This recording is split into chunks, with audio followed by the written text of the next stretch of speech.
Ila, ang sarap mo pala. Ang isin ko pangalan niya Lechiplan. Pero walang receipt. Ito na ako. Pinirito ko ng squid. Hinihiwa-hiwa ko siya. Parang maganda. Parang madali naman siya maluto. Sinaruhan mo ng pituan dahil ang bahay ng amoy ng isda. Ano ba yan? Luto kayo. Ayan. Pritohin ko siya. Mga 5 minutes. Hindi. 5 minutes, 4 minutes. 2 minutes. Para hindi siya mag-bigyan. Nawak ko ang kamera. Nawak ko ng kamera.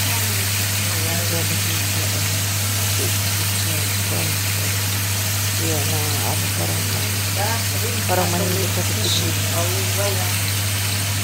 Hindi ko tuloy pinatin ang bitin nito kaya pinapagandaan dito.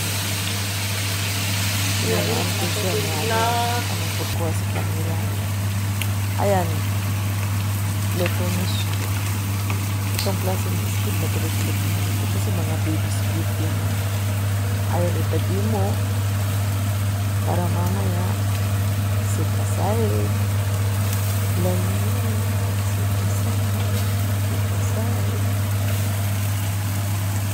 pag gusto mo talaga yung lutuin ito, tingnan mo itong video ito. Yung nakita mo yung pula doon, saffron powder yun, saffron. Ayan, yung tigers yung lutuin din. Huwag tagalan para hindi siya ano ba tawag nun? Hindi siya magmitigas. Kasi nilapuan mo yun. Ito tawag ito. Ito ito Tagalog. Kaya ito. German din na makasamit.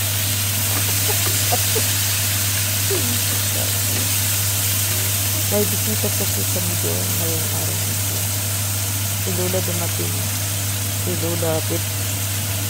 Lola Elizabeth dumalaw sa amin. Kaya nag-prepare ako ng paella. Tawag ng paella. Ano inday. So yun, binabaliktad na. Preparation. Ang ganda-ganda. Ang ganda. Ang lumi naman. Ang sitasiyan.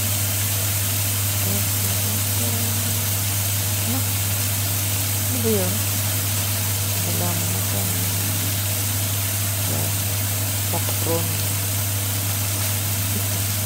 Saffron. Tawag ata dyan. Ito. Tawag saffron.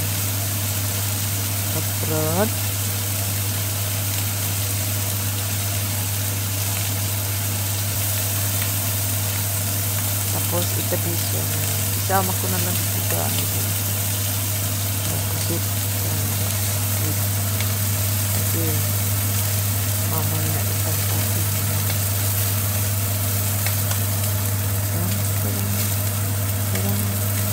langka akong Bisaya ang luha ng mata maanghang kasi now you fry the chicken pili hiniwa ko siya ng guys German waffle. Bakit hiniwa ko siya ng ganyan? Para pag prito hindi siya nagduduro. So kapag paila kasi ayun ang init ng ng kuwali muntik ng masunog. Di balat yan sa yung unang pinrito ko yung squid. Lagyan ko ng kunting oil para hindi siya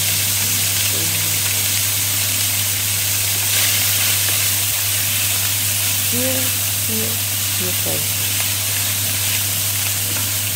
How many minutes? Ikaw ang bahala. depends how many minutes you fry the chicken. Some others. Basta tingnan mo itong video. Makikita mo sa pag hindi ka aalis, pag tingnan mo hanggang sa dulo, sa video, makita mo talaga kung paano magawa ng kailan. Yes, ating Inday. At sabihin ko rin, masarap talaga. Sarap-sarap. Sirapan ko. Kasi masyado ako, ginawa. Lamig kasi ginawa. No time. Pero wala namang sa labas. Wala mo lang. Fish. Lagyan ko pala ng chicken breast na konti.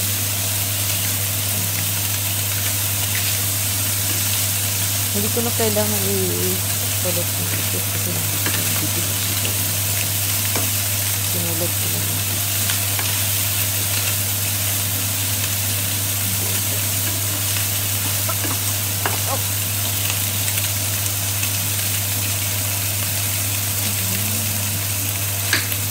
Ito ng kukuha.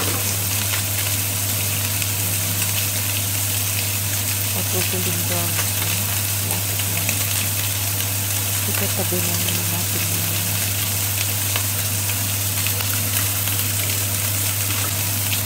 Ano ba gawin mo yan? So, nilagay, sit aside ko doon sa ayan, dalawang pink onion, garlic, mga apat-ata na bilog. Ang sinangal. Malalaki kasi ang kaya apat na.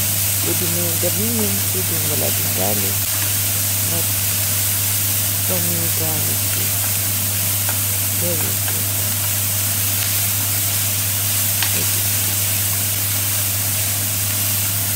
Ayan. Stir the onion until a little bit brown.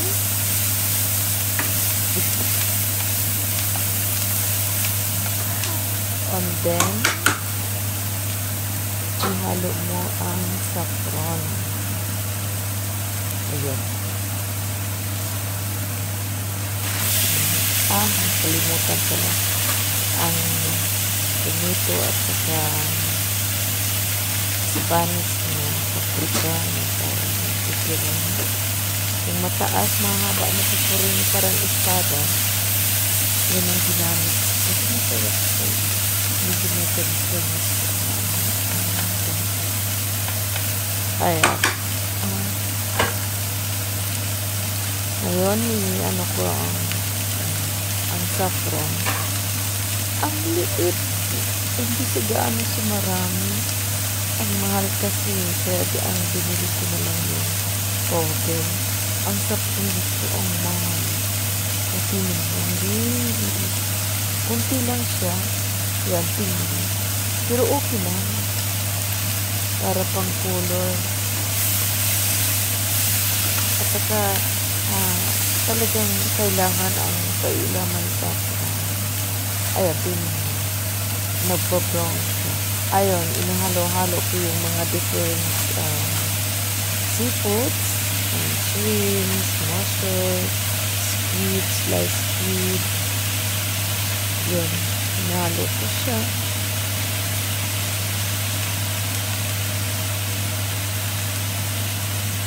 Yan. Tapos konting makayin.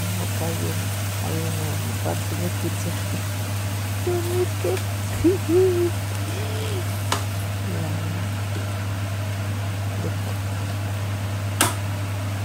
Tingnan mo.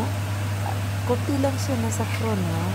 Pero nakulayan talaga ang mga seafoods. Tapos pag na ano pa, may tomato at saka paprika, red paprika, napaplas na siya ang plus paprika.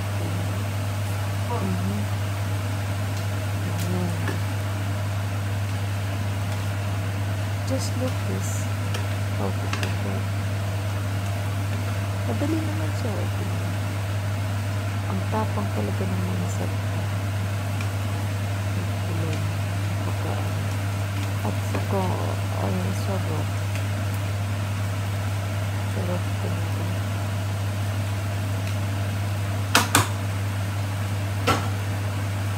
Yan ang, kasi may bisita kami kaya,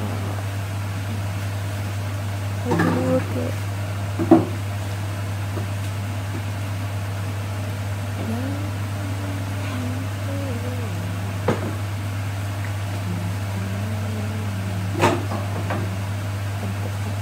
Pagka mabuhay ko yung ayan, hinaluan ko siya half water, half white wine and half fish broth.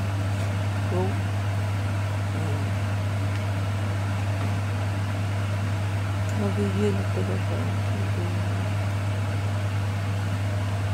Alam ko mataas ang video nito ng konti. Kasi step by step, hindi ko talaga siya inedit. Hindi ko man lang nilagyan ng music sound. Ang music yung pag basta ilagyan ko na half water from glass. Para hindi siya maubusan ng tawag dyan sa German, pussycat. Ayan, binuhos ko na yung rice na pang sushi. Yan na kasi hindi ako nakakita ng rice para pang pailat talaga. Kaya ang sushi rice okay din naman kasi bilog siya. Para hindi siya gaano marami. Ayan, huwag mo na siyang hukayin pag ganyan. Kasi hayaan mo siya. Hindi naman siya masunog. Huwag mo siyang hukayin. Don't mix it in na. Ganyanin mo lang siya. Ayan. Tapos, huwag mo nang taasan ng apoy. Kailangan mahina na ang apoy para hindi siya masunog sa ilalim. Ayun, itatapin ko na ang mga seafoods. Dinagdagan ko rin siya ng salmon at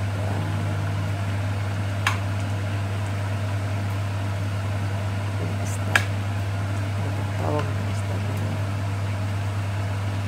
Ayun, kumukulo na siya. Kahit mahina na ang apoy, kumukulo siya.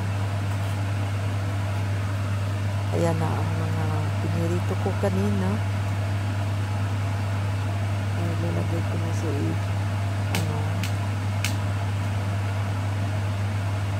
Bisaya pa ikatag mo.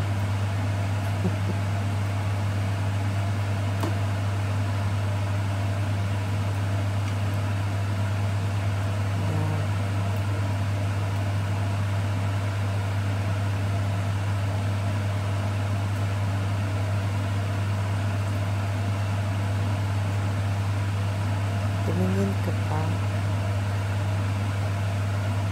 Gusto mo cooking ito. Sarap talaga. Sarap.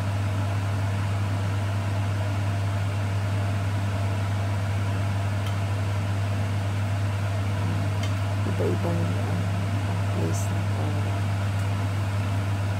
para magpantay ba? Kasi hindi mo na siya haluin. Hayaan mo siya talagang kumukulo. Dahan-dahan yung kumuluto yung bigas. Kasi yung iba naluto yung ibang topping. Like tiger shrimps at saka yung chicken fillet.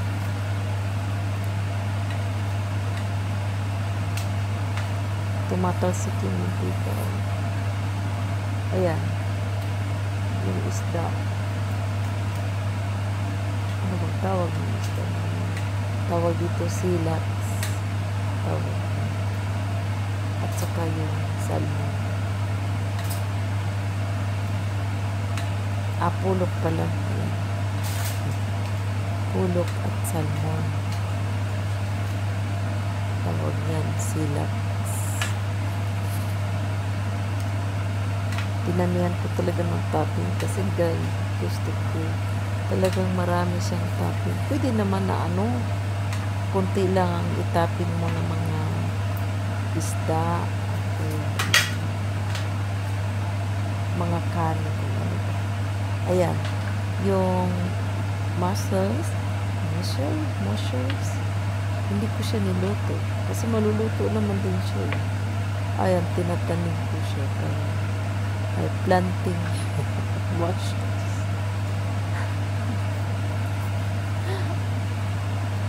Yung mga mushrooms, talagang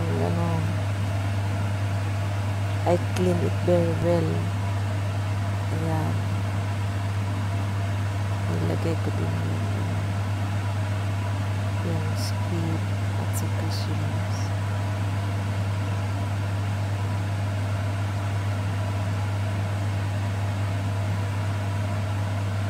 O diba malapit na siya matapos. Kain na tayo. Ang sarap.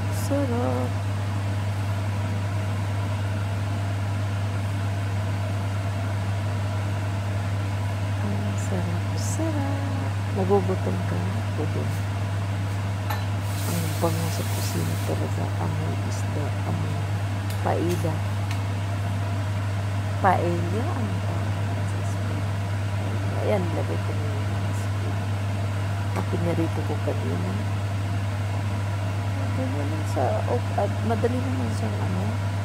Madali naman siyang ma-prepare na. All in all, mga lang, pag-prepare ko, 45 minutes na. Kasi pag dahan-dahan na kasi.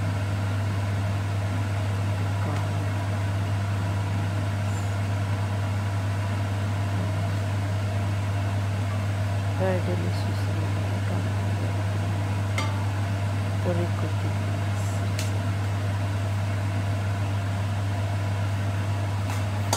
Hindi mo naman kailangan damihin kung gusto mo, shrimps lang at saka mussels, ano ba, hindi ka mahal, pwede din.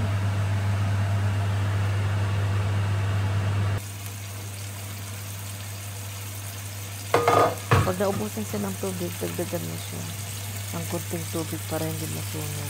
Pero hindi ko nadagdagan kasi tamang-tama lang. Ay, ayan ang tofu yan at saka yung bacon. Ayan na, tapos na, kakain na kami. Kakain na tayo, mga idols. Sali na kayo. 3 lang kami dito. Ayan, yan ang dessert ko. Sarap din. After paella, kailangan talagang masarap na dessert. Para wala yung lasa ng mga. Bye-bye!